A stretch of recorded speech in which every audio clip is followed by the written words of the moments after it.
Well, good morning, everybody. I hope you guys are having a wonderful day so far. It's beautiful here in Northern California.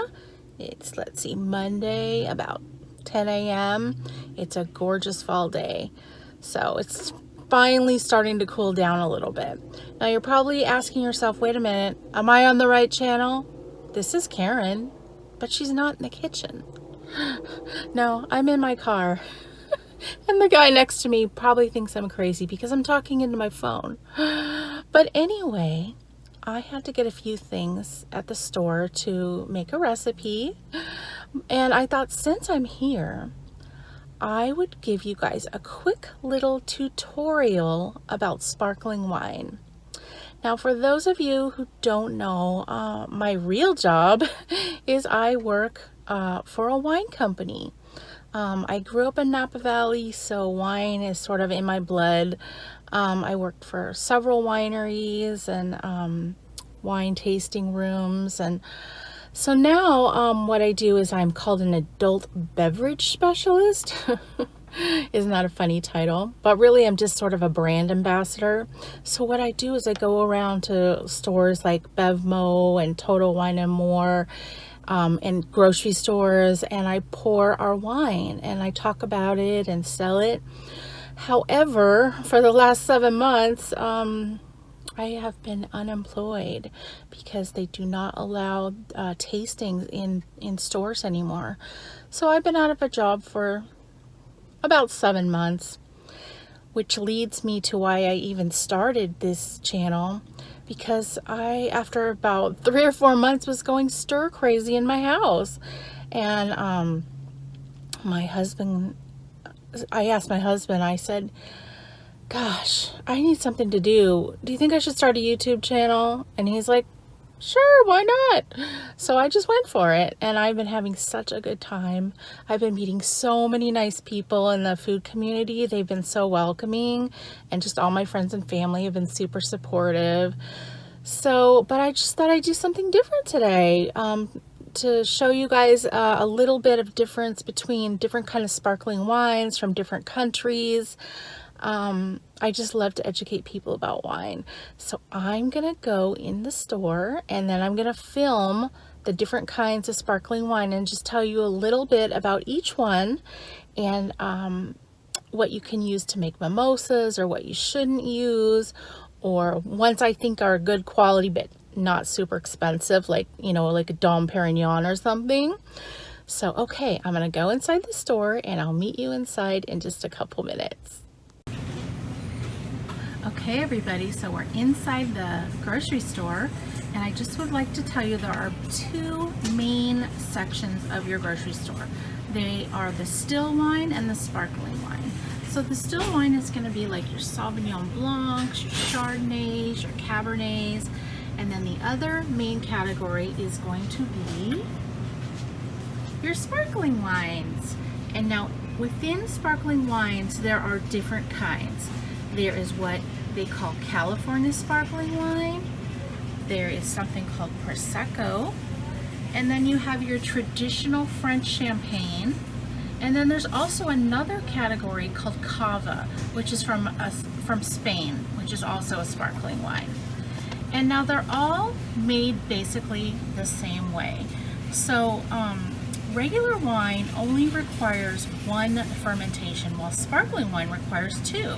They add sugar and yeast to the bottles, and the yeast gobbles up all the sugar and alcohol, and it produces something called CO2, or carbon dioxide, which is also found in soda like Coke and Pepsi. So what they do is it takes generally 2 to 3 times of feeding the wine this yeast and sugar. So what they do is they leave a little bottle cap on the top so they can uncap the bottle really easily and just put the wine and sugar inside. And then when it's finally done making all those bubbles, then they will put the cork into the wine. So like I said, one of the categories is California sparkling, and that is generally made with a Chardonnay or Pinot Noir grape. Now there are a lot of varieties of California sparkling wine. There's Mom, there is Chandon, There is Roederer Estate, Gloria Ferrar. There's a lot of good ones. Any of those would be really great. And they generally go from anywhere from $14 to $25. And now your next category is gonna be your real French champagne. And now that's gonna be like a Perrier Jouet, a Dom Perignon, a Cristal.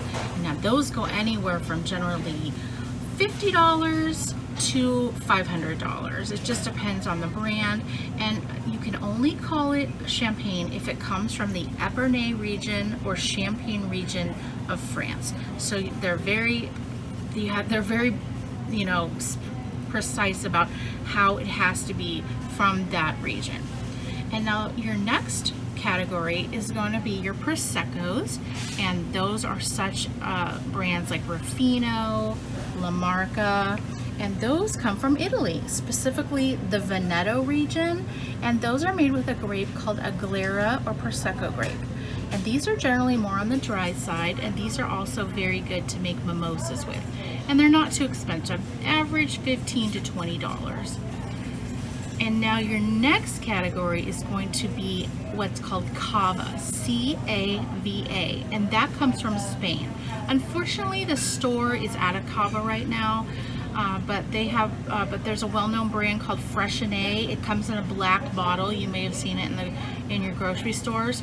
And now that is made in Spain, specifically in the Catalonia region of Spain. And that is made with a Parella and a Macabeo grape. And that's also going to be a little bit on the dry side. So as you can see there, you know, these are just the main types of sparkling. You have your champagne, you have your Cava, you have your Prosecco, and you have your California sparkling.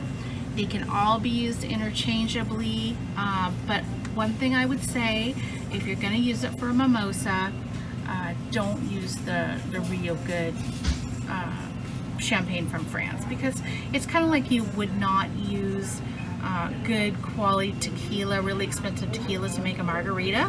Well, same thing goes with, you know, French champagne. You want to be able to taste the nuances and the really, you know, flavors of a good quality champagne. So I hope I've answered some questions about sparkling wine and what the difference is. So if you guys have any questions at all, please just leave them in the comments. If you want to know what food would pair well with a Cabernet, or if you like more of a sweet wine, I can give you a suggestion. Just anything you might have a question that has to do with wine, I would love to answer it for you. So that's about it for now, and I will definitely see you guys back in the kitchen. Have a great day.